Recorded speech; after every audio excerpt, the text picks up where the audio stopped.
Alhamdulillahi wa kafa, wassalatu wassalamu ala rasulihil mustafa wa ala alihi wa sahbihi wa man ihtada amma ba'du. Jamaah salat subuh yang dirahmati Allah, mari kita awali dengan membaca basmalah bersama. Bismillahirrahmanirrahim. Selalu bersyukur kepada Allah dengan mengucap alhamdulillahirabbil alamin. Bersolawat pada Nabi dengan mengucap Allahumma sholli ala Muhammad wa ala ali Muhammad. Jamaah pendamba syafaat Nabi, seperti yang sering disampaikan oleh para ustadz, kita selalu memperbaiki niat atau tajdidun niat. Maka marilah kita dalam beribadah dan beramal soleh senantiasa diniatkan hanya untuk Allah semata, bukan yang lainnya, agar tidak sia-sia dan semoga Allah meridhoi. Pada kesempatan kali ini saya akan menyampaikan ulang. Mungkin nanti ada yang ingat ya, wis tahu gitu ya. Sebelum corona ini sudah pernah saya sampaikan. Apa buktinya kalau Al-Quran itu firman Allah? Karena kan banyak yang bilang itu karangan Nabi Muhammad SAW, orang-orang kafir yang mengatakan hal itu. Yang pertama, tidak ada pertentangan dari ayat-ayat Al-Quran yang terdiri dari 114 surat dan 6.236 ayat. Tidak ada yang bertentangan sama sekali. Quran surat An-Nisa ayat 82 artinya, maka tidakkah mereka menghayati, merenung Al-Quran jika sekiranya Al-Quran datangnya bukan dari Allah, niscaya mereka akan mendapat banyak pertentangan di dalamnya. Apakah Zabur, Taurat, dan Injil juga merupakan kitab suci firman Allah? Ya benar, namun kitab-kitab itu tidak dijamin keasliannya. Beda dengan Al-Quran yang dijaga Allah Azza wa Jalla. Sesungguhnya kamilah yang menurunkan Al-Quran, dan sesungguhnya kami benar memeliharanya. Quran surat Al-Hijr ayat 9. Yang kedua, terdapat huruf muqatta'ah, yaitu yang hanya Allah saja yang tahu artinya. Misalnya alif lam mim, yasin, toha, dan seterusnya. Yang ketiga, Al-Quran memberi informasi yang melampaui zaman yang belum terjadi maupun yang sudah lama terjadi.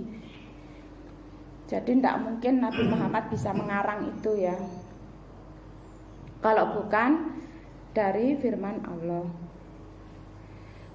Tentang gunung bergerak, Quran surat An-Naml ayat 88. Dan kamu akan melihat gunung itu, kamu sangka dia tetap di tempatnya, padahal ia berjalan sebagaimana jalannya awan.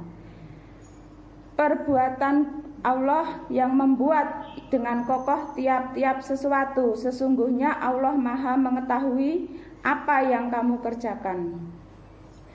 Alfred Ludwig Wegener, seorang ahli meteorologi dan geofisika dari Jerman, dia mengembangkan teori pergeseran benua dan merumuskan gagasan tentang Pangea. Awalnya sebagian besar idenya diabaikan, tetapi kemudian gagasan itu diterima oleh komunitas ilmiah. Melalui penelitian, pergerakan benua dapat diukur, yakni 1-5 cm per tahun.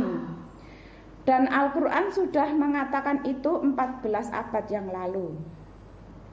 Quran surat An-Naba ayat 6-7 yang artinya, bukankah kami telah menjadikan bumi itu sebagai hamparan dan gunung-gunung sebagai pasak.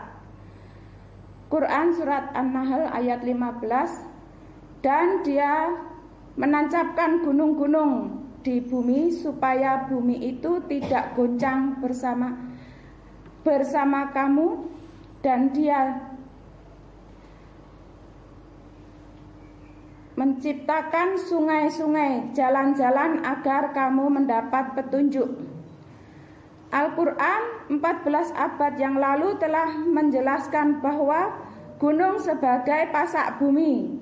Ini telah dibuktikan oleh Dr. Frank Press, seorang ahli geologi yang pernah menjadi presiden penulis buku Earth. Dia menggambarkan bahwa gunung berbentuk seperti pasak. Sudah banyak penelitian dan bukti ilmiah bahwa ayat-ayat dalam Al-Quran itu nyata. Ada yang akhirnya beriman, tapi ada yang mendustakan. Kita percaya bahwa Al-Quran adalah firman Allah Subhanahu wa Ta'ala. Apakah ilmu manusia dapat membuktikan ataupun tidak, maka mukjizat Allah tetaplah merupakan kuasa Allah. Seperti mukjizat Nabi Musa dapat membelah laut, dan itu pun terbukti telah ditemukan bangkai kereta tempur pada tahun 80-an. Juga tulang belulang manusia yang setelah diteliti berusia 3.500 tahun, sesuai kurun waktu kejadian di mana Nabi Musa dikejar bala tentara Fir'aun. Itu semua telah dibuktikan. Secara ilmiah, fisika, ilmu matematika itu bisa terjadi jika kita mempercayainya sebagai mukjizat Nabi Musa dari Allah Subhanahu wa Ta'ala. Tetapi para ilmuwan sebagian mengatakan bahwa itu adalah fenomena alam semata, yaitu angin timur bertiup kencang dengan kecepatan 30 meter per detik selama 12 jam, mampu membelah laut merah selama 4,5 jam. Diceritakan Nabi Musa melewati laut itu kurang lebih 4 jam. Maka setelah Nabi Musa dan pengikutnya sampai seberang, Fir'aun masuk di tengah laut, laut itu kembali menutup. Semua itu kuasa Allah. Hanya Allah yang mampu melakukan itu. Wallahu a'lam bishawab. Ada salahnya saya mohon maaf. Kita akhiri dengan membaca hamdalah.